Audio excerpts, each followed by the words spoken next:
Bonsoir à tous et bienvenue pour ce nouveau numéro des lieux qui nous habitent. Quel plaisir de vous retrouver. Un rendez-vous, vous le savez, qui met à l'honneur des quartiers, des habitants qui nous racontent un peu leur vie, parfois des lieux de vie, de cohésion sociale, de partage, de rencontres. Ce soir, nous nous arrêtons sur Saint-Denis, cette ville située en Seine-Saint-Denis dans le 93, en région parisienne. Et nous allons à la rencontre particulièrement du quartier Franc-Moisin-Bel-Air. Pour en parler ce soir, un petit voyage à travers deux portraits.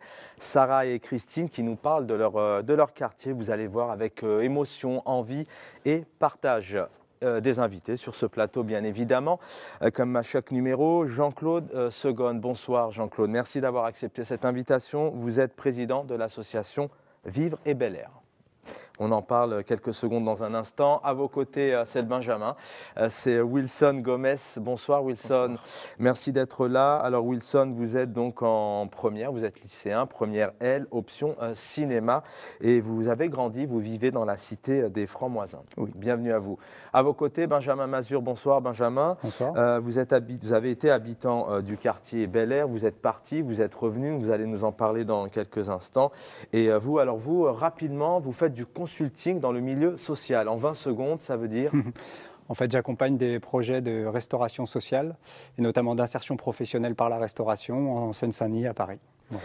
Merci d'être là. Avant d'en parler avec nos invités, ouvrons tout simplement ce nouveau numéro des lieux qui nous habitent par un premier sujet. Yann Plancheneau est allé à la rencontre de Christine. Elle nous parle de sa vie dans son quartier. Elle évoque un lieu de cohésion, de sociabilité.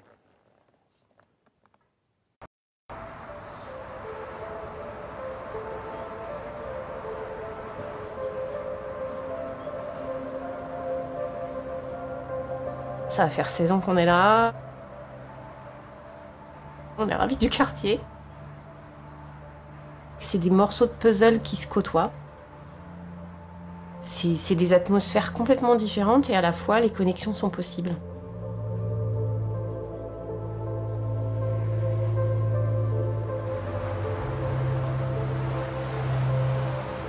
Je trouve que c'est une ville qui est un peu découpée par la Nationale 1, la 86, la 1. Pour moi, elle est vraiment très proche. Cette rue, c'est un peu un cocon. Pour moi, le bruit de l'autoroute, c'est le bruit de la mer. Il y a un ronronnement permanent qui, pour moi, est assez apaisant. On a été assez charmés par toutes ces petites maisons ouvrières et par l'histoire aussi, et du coup, la mixité de générations et de cultures. Voilà. La rue Roland-Bachette, elle est, je ne sais pas si elle est atypique, en tout cas c'est les échos qu'on en a et c'est vrai qu'il y a de très très belles énergies. Il y a de très belles choses qui s'y passent en termes de rapports humains, il y a beaucoup d'échanges, de solidarité. Il y a des rythmes colorés qui sont intéressants, il y a de la végétation, des choses un peu plus calmes. On organise une brocante, un repas des voisins. Je dirais une complicité et à la fois une solidarité. Quand je pars, je suis aussi contente de revenir. Voilà, c'est énorme.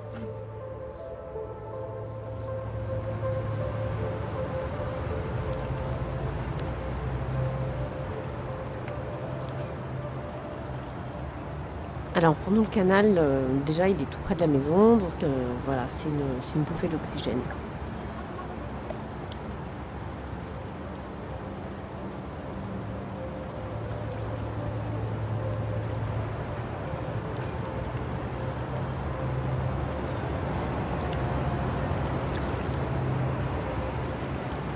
Il y a une dimension qu'on n'a pas du tout dans les environs. Il y a une perspective, il y a une belle lumière, il y a des reflets magnifiques l'été.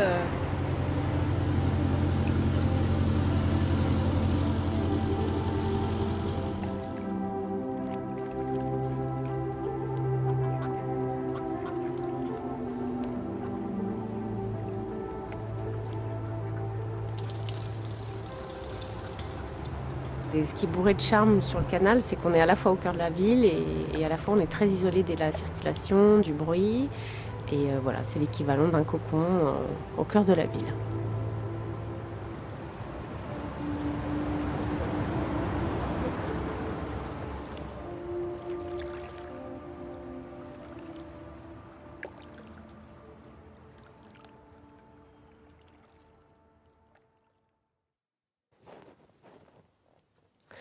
De retour sur le plateau des lieux qui nous habitent ce soir avec nos invités. On va commencer par vous, Jean-Claude Segonde. Bonsoir. Alors, je rappelle que vous êtes président de l'association Vivre et Bel Air. Alors, c'est une association qui parle de cohésion, qui met en lien plusieurs habitants, qui met en lien aussi avec les institutions politiques pour faire avancer, notamment dans le cadre de l'environnement. Donc, je vous invite vraiment à surfer sur le web et en savoir plus sur cette association.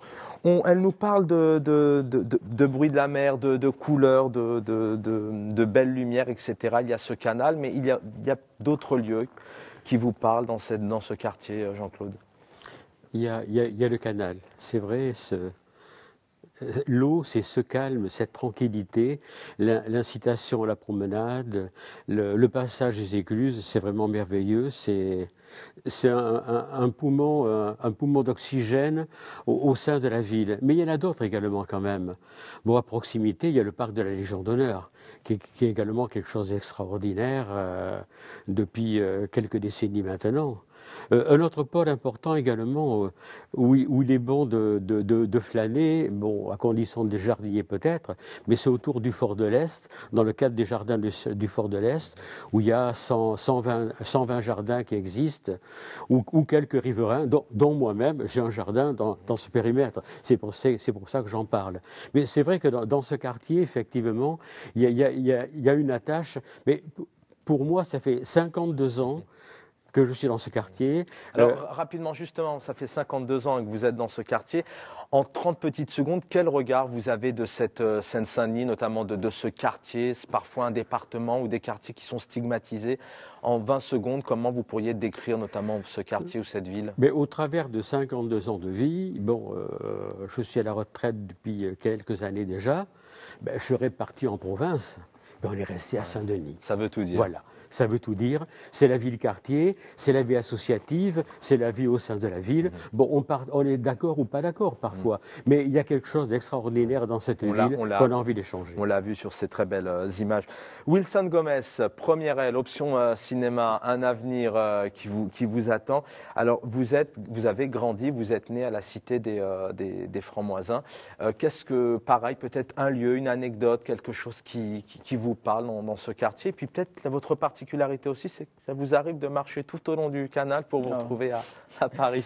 Ouais, de temps en temps, moi et un ami, on passe par le canal pour aller à un club de basket. On aime bien passer par le canal, et puis voilà. Et aussi, d'autres lieux que j'aime bien, c'est la Légion d'honneur.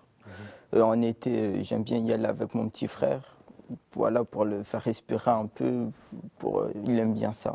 Alors, d'une autre manière, peut-être la même question, mais vue sous un autre angle, comment vous décririez cette cité, la cité des Francs-Moisins dans laquelle vous avez grandi? C'est marrant, c'est bien. Il y a beaucoup de choses, il y a beaucoup de restaurants, un restaurant chinois, des grecs, donc voilà, un cinéma à côté, il y a tout, donc on ne s'ennuie pas. On ne s'ennuie pas et on y vit avec beaucoup d'enthousiasme et de sourire. On le voit sur votre visage, Wilson. Alors avec nous, Benjamin Mazur. Benjamin, alors vous avez grandi en province. Vous avez quitté la province en 93 pour arriver donc en Seine-Saint-Denis. Première question d'abord. Pourquoi très rapidement au départ? Et ensuite, vous avez quitté ce quartier pendant 3 ans et vous êtes revenu. Vous avez acheté dans ce quartier. Vous auriez pu acheter ailleurs? Alors en 93, c'est le choix de mes études. J'ai 18 ans et du coup, je veux faire mes études et je ne choisis pas la province. Je vise Saint-Denis très directement parce que je suis attiré par la vie en banlieue. À l'époque, je suis adepte de la culture hip-hop et c'est là que ça se passe en 93. Et voilà, je prends mes accroches à Saint-Denis. J'habite Bel Air puis la cité Francs-Moisins pendant 10 ans. Pour des raisons d'avoir un logement plus grand, je fais une demande d'échange de logement qui m'amène à aller à la Plaine Saint-Denis. J'y vis 3 ans. Et vous êtes de retour, vous achetez? Voilà, j'achète très récemment, donc il y a 1 an et demi, parce qu'il y a un programme qui se met en place juste à côté de la médiathèque. Mais c'est le programme ou les raisons budgétaires ou c'est vraiment ce lieu dont vous avez de bons souvenirs qui vous a marqué? C'est cet ensemble-là, c'est-à-dire le programme me convenait et j'avais envie de continuer à vivre ici. C'est là où j'y ai mes accroches, mes habitudes, il n'y a aucun souci. Alors la question pour vous, les évolutions, est-ce que vous en avez vu naître tout au long de ces années? Et quelle évolution vous aimeriez voir dans ce quartier des Francs-Moisins Bel Air? Des évolutions, on en voit tous les jours. Il y a les transformations urbaines, hein, ça bouge sans cesse. Il y a encore le parc qui a été inauguré l'année dernière. Moi, je vois beaucoup de choses positives au-delà du bâti qui bouge. C'est l'association communautaire santé bien-être qui ouvre un espace santé formidable. Enfin, voilà, je nous considère privilégiés d'avoir ça dans notre quartier. Et puis, il y a toujours ce dynamisme associatif de génération en génération. Ça continue à évoluer, à prendre la relève. Merci pour ce regard. On continue dans la série signée Yann Plancheneau. Son quartier vu de son appartement, une vision très poétique. Il y a le canal de Saint-Denis. Elle nous parle de retrouvailles et elle parle aussi même de lieux de paradis.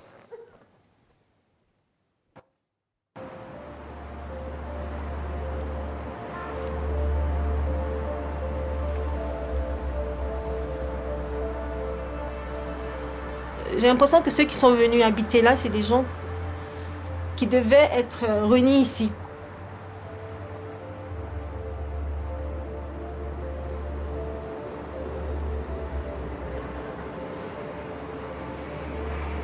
C'est des gens qui sont simples. Je vais descendre taper à la porte de quelqu'un pour dire j'ai besoin d'aide pour la peinture, bon, est-ce que cet après-midi tu fais quoi? On se retrouve au canal pour faire un goûter avec les enfants. Sans problème, ok, on y va. Et pour avoir une espèce de paix, d'arbre, de paix, un petit paradis à nous, donc on se barre dans ce sens-là. Ce que j'aimais, c'est le calme, en fait. C'est ça, c'est ce calme-là que j'aime, en fait. Il y a beaucoup de vieux bâtiments, en fait. C'est cette beauté-là qu'on a.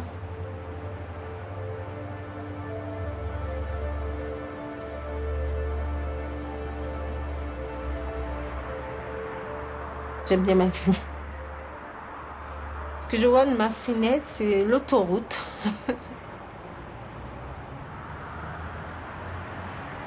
Des fois, des voitures qui donnent une ambiance de boîte de nuit. Pourquoi pas, je dirais oui.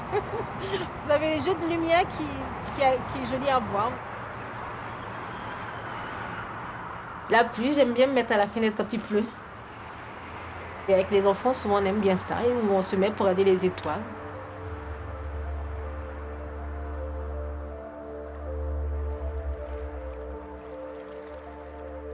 Le canal, c'est notre salon privé, comme on l'appelle, notre endroit privé. Il suffit qu'il fasse beau. Alors on fait quoi? Qui est là ce soir? Qui est là cet après-midi où il y a un anniversaire par là? C'est notre deuxième chez nous parce que on se retrouve, on discute, on mange, on parle de tout.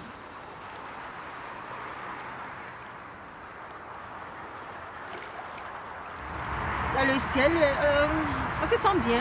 C'est un endroit où je viens avec mes enfants ou avec les voisins pour passer du temps.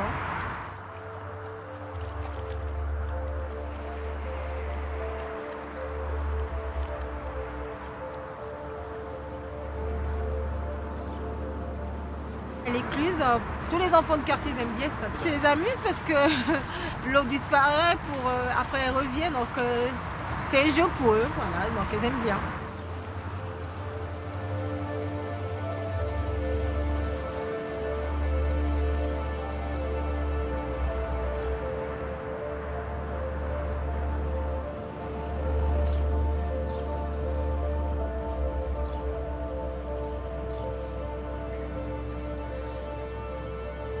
Quand il y a la pleine lune, le canal change complètement. Il y a les étoiles.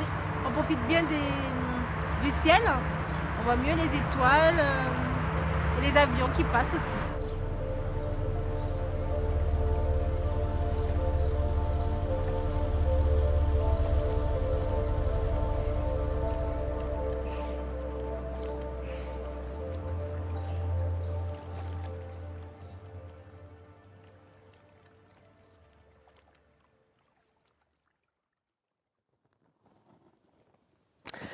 Une série de portraits, les vies d'à côté, vous l'avez vu, hein, signé Yann Plancheneau.